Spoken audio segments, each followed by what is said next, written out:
It's time for Creator Series, and this week we're racing around Imola. With Lord Gillen getting married, a lot of big names on the grid are missing, and maybe, just maybe, that's gonna allow us to strike gold and maybe get our first win in the Creator Series. Could this really be it? Let's find out.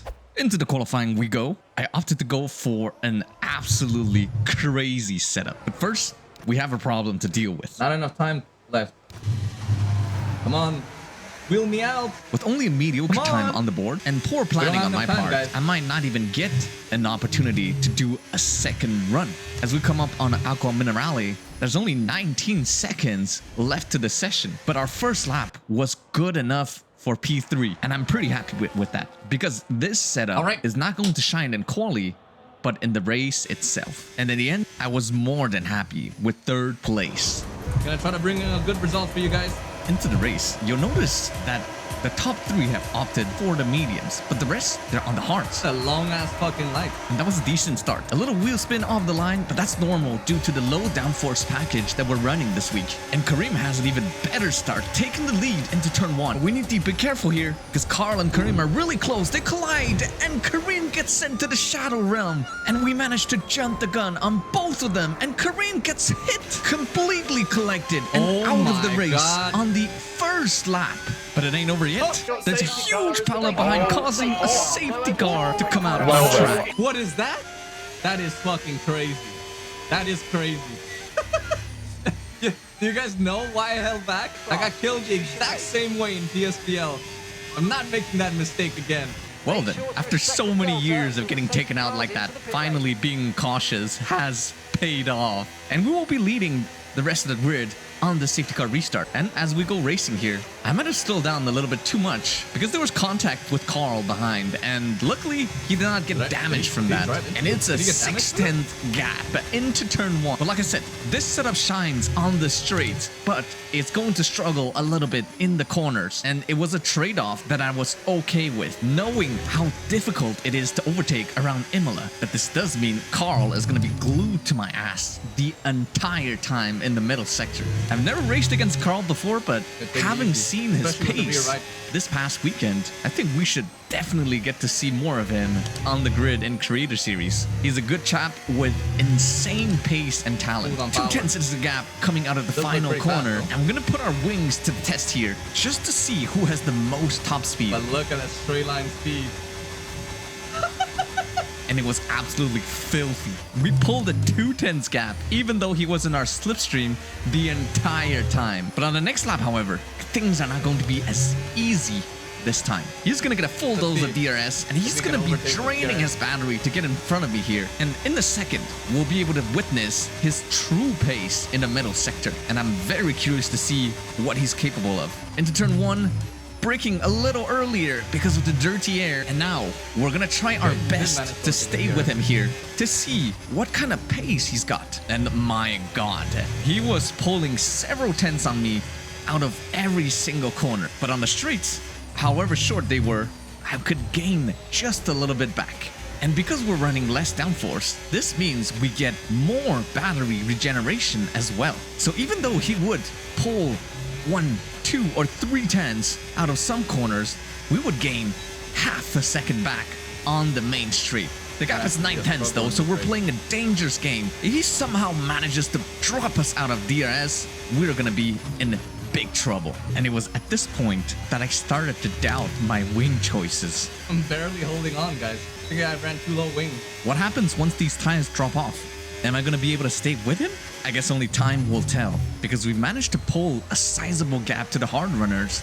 3 seconds to be exact, but soon enough, their hards will become faster relative to our mediums. I'm gonna have a choice to make. Do we undercut, overcut? Is it a 1-stop or a 2-stop?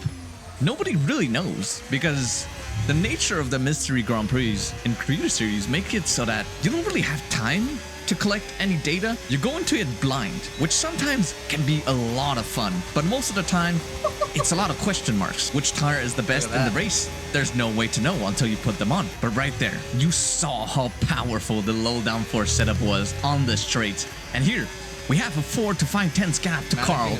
And even though he has DRS, by draining our overtake on the straight, he can't even get close enough to go for a move into turn 1. And that, I'm gonna take a mental note of. We'll see how long we can drag these mediums on. They still feel decent. They're not too bad. At this point, the tires have started to drop off, and the car was starting to get very nervous. Carl going a little... Oh my god. Especially over curbs. And I started consulting all the strategy experts in my chat to see whether we will go for a 1-stop, 2-stop, do the hards make it to the end? What lap do we pit on? Is it an undercut or an overcut that we're going to attempt on Carl? And at this point, he's not pushing as much anymore. Or maybe he pushed too hard on the opening laps and his tires have fallen off. It's difficult to know without telemetry or anything, but one thing is for sure, we're managing this race brilliantly so far. But I have opted to go for the overtake and then undercut on the following lap. Because if he manages to undercut us and get away, we might just never see him again. Because this setup is made, like I said, for straight line performance, but in the corners, it is going to struggle. And on raw pace alone, I think Carl beats me today. So we're going to keep a very healthy amount of battery, take it very easy into the pit lane. Knowing what happened at Monza, I'm never gonna make that mistake again in Creator Series. And it's time to go for a fresh set of hards from lap 25 onwards. This is gonna take us to the end. And where am I gonna come out? Matt has overtaken us on track, but he has yet to box. So does Will. We come out right in front of Chappers, and into turn 1, he's pretty close. So I'm gonna leave some room down the inside. I go a little deeper into the corner in case he decides to send it, because I don't want to get taken out right now. And these hards were amazing. Just a few corners later, we're already on the back of Will. But this is bad news, because we caught him at a point on the track where there's no really overtaking opportunities unless you go for very bold sends. And this is gonna allow Carl to maybe overcut us into the pits because we don't have clean air right now. Instead of going as fast as we can right now, we're kind of stuck behind Will. But fortunately, he goes wide here out of the chicane, and that allows us to overtake him right away. I'm gonna drain my battery here, hoping to maybe stay in front of Carl coming out of the pits. He will have 1 lap fresher tires, but in a 100% race, it doesn't matter that much because the tire wear is so low that 1 lap on the hards shouldn't be too significant. And we're still draining our battery down the straight.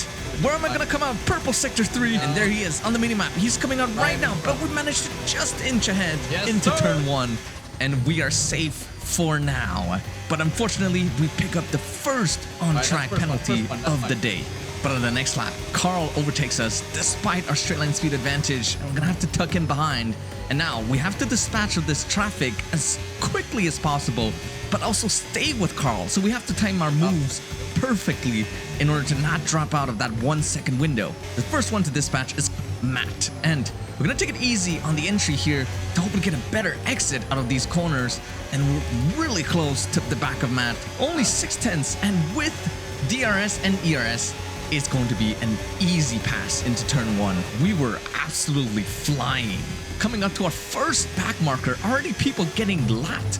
28 laps into the race, and Carl has never looked quicker on track. I'm still losing a lot of time in the corners, but I'm keeping up with him quite well. And quite honestly, I'd rather stay in front of him right now. He's without DRS, so I'm gonna go for the move in order to get ahead of him, because I'd rather be the one calling the shots, especially when we overtake traffic, so that in case we don't get past right away, I don't risk having Carl drive off into the distance. Leaving some room on the inside once again, but now we're coming up to Scotty. It's our teammate, and he's not going to put up much of a fight against us. And I was hoping maybe that he would put up more of a fight against Carl behind, but unfortunately he's flashing, which means he's either recharging or out of ERS, and it's an easy move for the both of us. Carl's still glued to the back of us into turn 1. Up next, on lap 30, it's Infratic's turn, Mr. Fabio, and with just the way he's been postured on track, you can just tell from his body language that he wants to fight us here, because his teammate Jake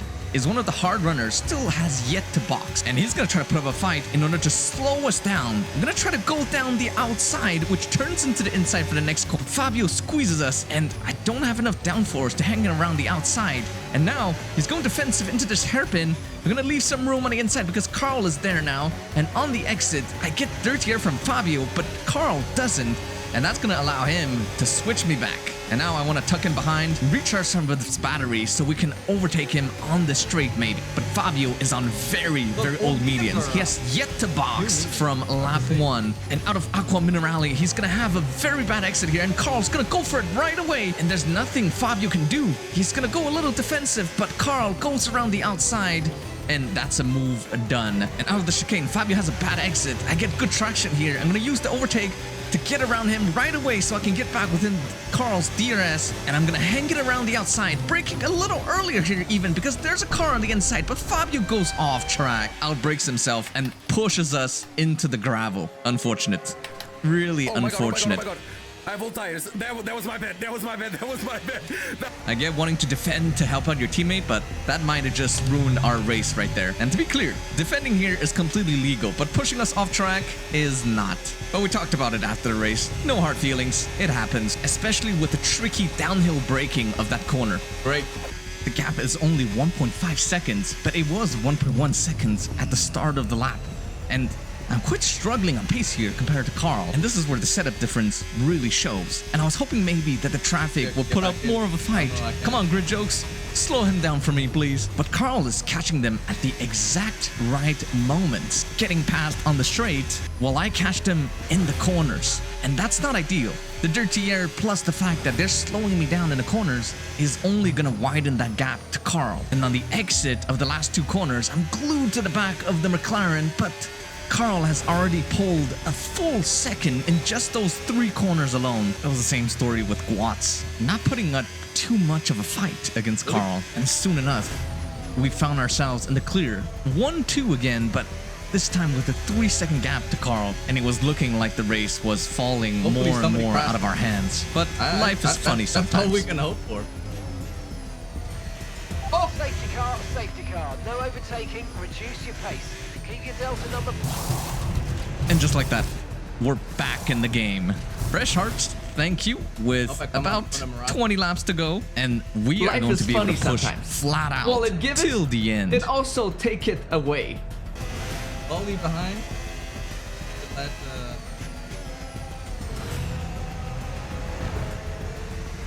Huh? Lolly?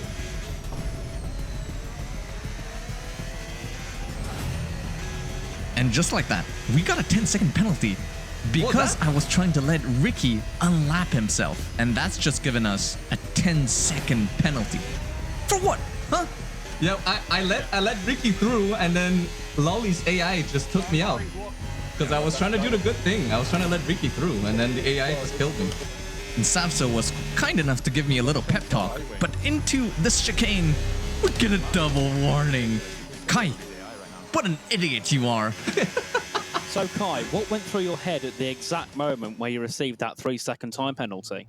On the surface, not so much. But on the inside,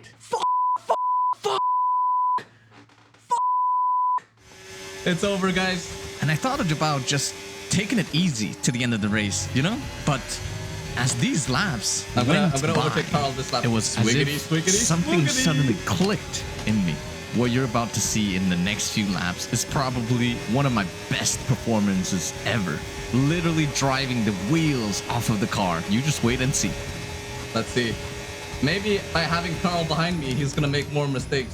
And I'm pushing hard now, sending it over the curves, being aggressive on throttle. These hards can handle it. We don't have to be conservative anymore until the end of the race. Sending it through this fast left, absolutely sending it into Aqua Minerale and over these chicanes as well. I was perfectly locked in, and the gap was 8 tenths, 9 tenths coming into the final 2 corners. The rears want to step out. We cut the inside curve on the final corner to give us even more of an edge, and it's well over a second starting lap 58.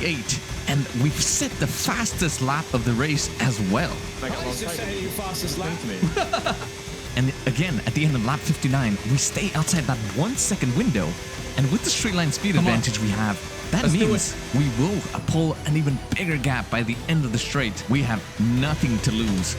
We already got our 3-second penalty, and I need Jake to go plus the 10 seconds. So all we need to do is extend the gap to the rest of the grid and keep sending it. Even gaining time in the middle sector. 1.3 seconds is the gap with only 2 laps to go. And Fabio in P4 is 12 seconds away. If we can manage to stay somehow outside of that 13-second gap, we might just be looking at a podium here, even without the penalty removal. let me go way However, too at early. the end of lap 62, The the cars behind are start gonna of get the it, though. final lap, a back marker again is interfering with the fight from P2 and P3. Carl's gonna get DRS from the blue flag car, and that's going to Cars nullify behind have any DRS, though. overtaking attempt from Jake behind. But honestly, if you ask for my opinion, it's not too deep. Sometimes the timing with racing, it just so happens that you catch up to a back marker on your final lap. We've seen this happen plenty of times in real life F1 as well. Just this year at Austria, between the two McLarens and some back markers, and sometimes that's just how it is. It's not too deep. Back to our own race though, that's also nullified any opportunity for us to pull out of that 3-second window if the 10-second does get removed. But this has been a very solid performance today, and it's one that I can be proud of. Crossing the line, winning on track, but with the penalties, we take it's it. going to be P3. We take it. I don't care. On track. Oh, we take it. I don't care. All right, we take it. We take the win on track. It was a good battle though. Timing battle. Honestly, even with the 10 seconds, I'm very happy with where I finished today. I don't mind at all. I don't mind at all. I think I've said it in the video enough myself, but I'm gonna say it again. That was a solid performance nonetheless.